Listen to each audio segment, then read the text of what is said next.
Hi everyone, welcome back to Rymerplans. Today I'm planning the week commencing the 11th of October using this kit from Plannerface. It's called Supernova. I believe it's from last year. We couldn't quite remember. We had a chat in the Discord about it. And I'm pairing it with this tape, which is also from Plannerface. And it was actually released this year as an anniversary tape, but it goes so perfectly. Let me just put those in a funny order. Looking at the moon and stars on this washi, it just goes so perfectly with the kit. So yeah, we're just gonna go ahead with them. I am gonna get planning and I'll talk to you guys on the other side. Hello, hope you're all doing awesome. I'm going to jump straight into what I'm talking about today, which is AAVE, or African American Vernacular English. I am pretty sure I've spoken about this before on my voiceover. It's hard to remember what I've said where. I think I have, but as everyone who watches my goals videos knows, I am subscribed to a daily newsletter called Anti-Racism Daily, and this was just something that came in a few days ago and I wanted to read it out. It's by Nicole Cardoza and it says get educated on AAVE. So I'll just go ahead and read what she said, just to say again, these are not my words. African American Vernacular English, AAVE, is a dialect of English that black people speak in America. It sounds different from Standard American English, or SAE, the English taught in our schools. Although AAVE has its own comprehensive words and syntaxes, it's widely ridiculed in society. Dominant culture often infers that people who speak using AAVE are less intelligent and capable than those who do not. Most people, regardless of race, do not speak Standard American English, yet AAVE is most stigmatized and debated. Our education system reinforces these perceptions that consistently shames students for using AAVE. It's also enforced by editorial standards. The AP style book avoids AAVE in its definition of prescriptive grammar. This can have serious consequences. A study found that speaking AAVE makes it more likely that jurors will view black people as guilty of a crime. This was on full display in the George Zimmerman trial. Rachel Gentile, sorry if I've said that wrong, a then 19-year-old black woman, was on the phone with Trayvon Martin in the minutes before he was murdered. Zimmerman claimed he acted in self-defense, while Gentile insisted he was the instigator. Her knowledge made her a star witness to the trial, but her testimony was dismissed by jurors because of their prejudice against AAVE. Speech recognition technology often fails to recognize AAVE. A Stanford study analyzed 5 major speech recognition technologies. On average, the systems misunderstood 35% of the words spoken by black people, but only 19% of those spoken by white people. Each had error rates nearly twice as high for black people than for white people, even when the speakers were matched by gender and age and when they spoke the same words. The problem stems from a lack of representation. The machine learning systems used to train speech recognition systems likely rely heavily on databases of English as spoken by white Americans. If you read our report on racial bias in facial recognition software, this likely sounds familiar. Oh, if you read, it sounds familiar. You haven't, because I haven't read that to you. Many of us think of speech recognition software when asking Alexa to change a song or telling Siri to set the alarm for 7 a.m. tomorrow.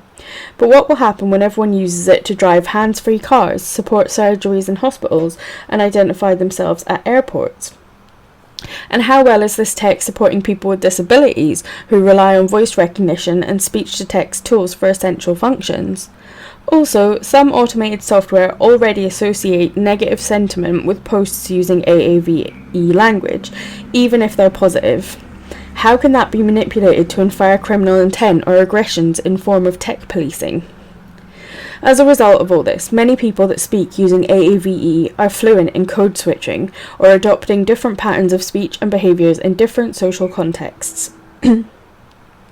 There's a wide range of examples on code switching. For today, we're focusing on how many black people code switch to navigate the stereotypes related to AAVE. Because of the issues mentioned above, it should come at no surprise that studies show black students selectively code switch between standard English in the classroom and AAVE with their peers.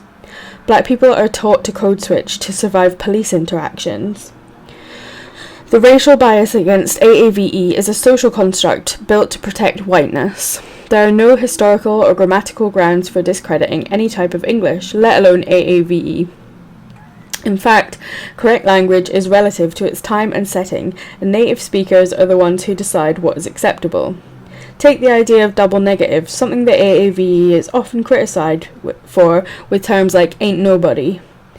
Those fell out of favour in the 18th century, but were once loved by Chaucer and Shakespeare. In French and ancient Greek, double negatives are critical and expressing negativity. AAVE is trending in popular culture despite all the harm black people experience because of the racial biases around language.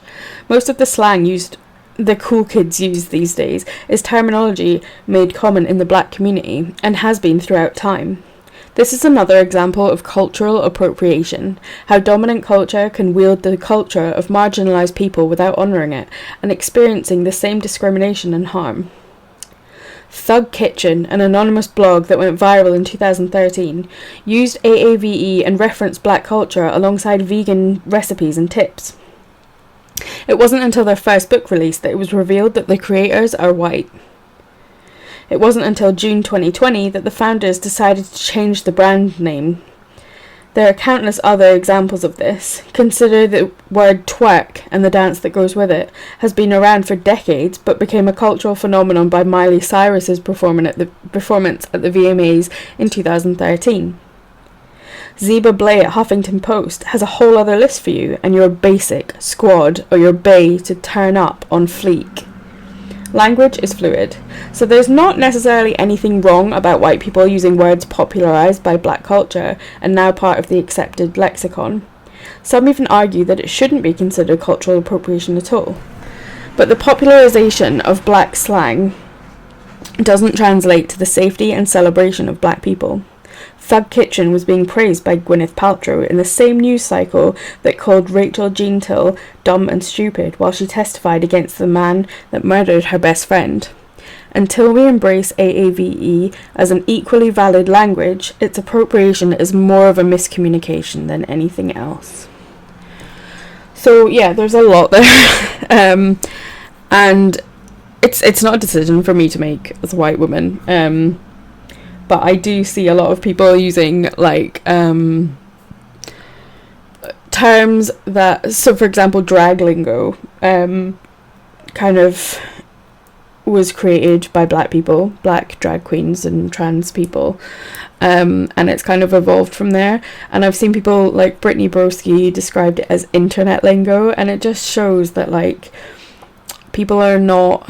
They don't even understand where the verbiage that they're using comes from, which is really problematic. So yeah, it's just about being aware of what you're saying and where it came from. And just, yeah, I think it's really important to sort of note that we don't have, as white people, we don't have to code switch in the same way.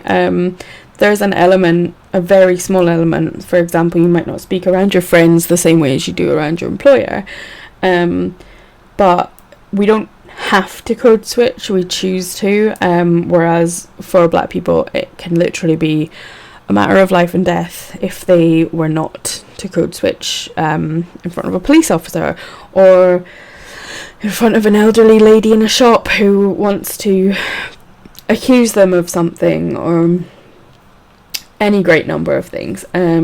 So yeah, this whole thing is, I can't tell you how to speak, but I just think it's worth highlighting where certain phrases have come from.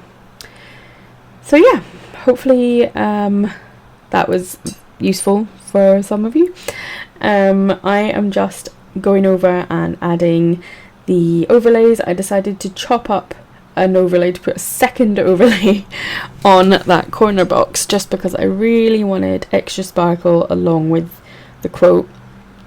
So yeah, I literally just cut out the corners so that the words didn't get covered at all. And yeah, that's about it. I hope you guys are having an awesome week. I'm doing okay, I'm feeling productive, I'm on it, and let's just keep momentum going. Please don't let it end. Okay, so there is the finished spread. I'm super happy with all of the sparkle going on. I wish I had full washi overlays for the bottom, because I think that would have just been like the icing on the cake, but it's fine as it is. I went for 2 weekend banners purely because I wanted to fill this gap, but this didn't look right down here, so it just is what it is, really. But yeah, let me know how you guys are doing. I hope you're having an awesome week, and I will talk to you guys in my next video. Bye.